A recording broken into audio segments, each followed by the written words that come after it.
Hi friends, welcome back to my channel. Friends బాగున్నారా? ఎలా ఉన్నారు? నేనైతే ఈరోజు మీకు చామదుంపల పులుసు అయితే మీ ముందే తీసుకొని వచ్చాను. ఇలా చేసుకుంటే మట్టి భలే టేస్ట్గా ఉంటుంది. కావాల్సిన మనకి మినరల్స్ కూడా దొరుకుతాయి అన్నమాట ఇందులో. ఎందుకంటే ఇది గంజితో ప్రిపేర్ చేసిన గంజిలో ఎన్ని పోషకాలు ఉన్నాయో అన్నీ మన బాడీకి అందుతాయి అన్నమాట. చామదుంపలు కూడా చాలా మంచిది. చామదుంపలు అయితే ఉడికేసినాయి ఫ్రెండ్స్. తర్వాత పచ్చిమిర్చి కట్ చేసుకోవాలి. పచ్చిమిర్చి సన్నగా తరిగి పక్కన పెట్టుకొని ఉల్లిపాయలు కూడా సన్నగా తరిగి పక్కన పెట్టుకోవాలి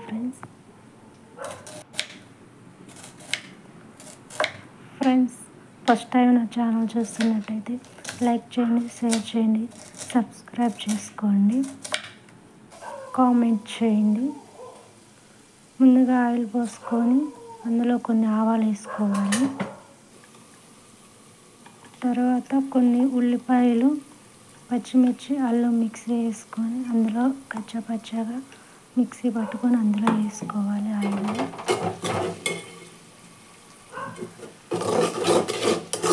కొన్ని పచ్చిమిర్చి అయితే నేను మామూలుగానే కట్ చేసేసాను, కొన్ని అయితే మిక్సీ పట్టాను.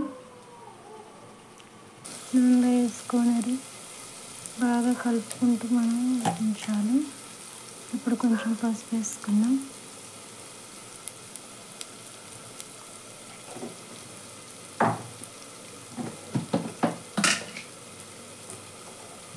సాల్ట్ వేసుకుందాం సరిపోను.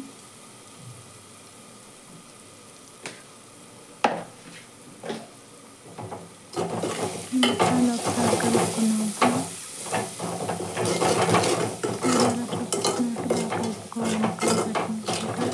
ఆ గ్రేవీ కూడా పెట్టేటట్టు బాగా కలుపుకోవాలి.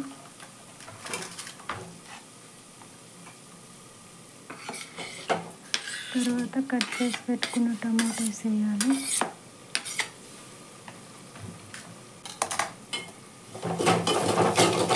కాబట్టి నేను ఎక్కువ టమాటోస్ వేయట్లేదు, ఒక చిన్నవి 2 టమాటోస్ మాత్రమే వేసేది.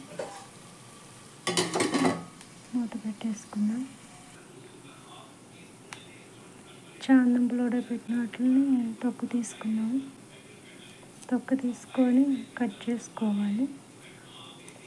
కొంచెం లావుగానే కట్ చేసుకుందాం మనం, మరి చిన్నవి కాకుండా. చిన్న సైజులో అయితే అంతే పెట్టేసాను.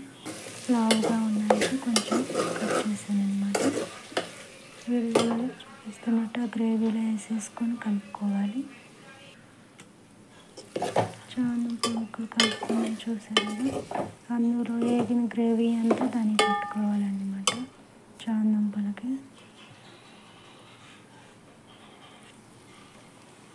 తర్వాత అందులో కొంచెం కారం వేసుకుందాం మనం.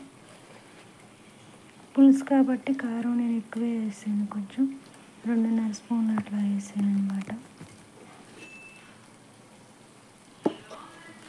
ఎందుకంటే పులుసులో కారం కారంగా ఉంటేనే బాగుంటుంది.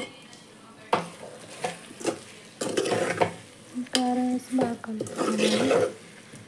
వీడియోలో చూపిస్తున్నట్టు ముక్కలకి అంతా కలిసేటట్టు కలుపుకోవాలి.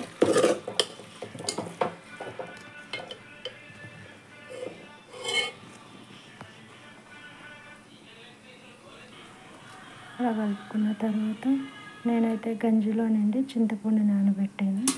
బాగా దాన్ని పిసికి చిక్కగా వచ్చేదాకా పిసికి అందులో పోసేసుకోవాలి. చూడండి, గంజి పోయటం వల్ల ఇంకా ఏ పొడులు వేయకుండా చిక్కగా వస్తుంది అన్నమాట. చూడండి ఎంత చిక్కగా ఉందో. ఇలా రెడీ చేసుకుంటే ఎంతో రుచికరమైన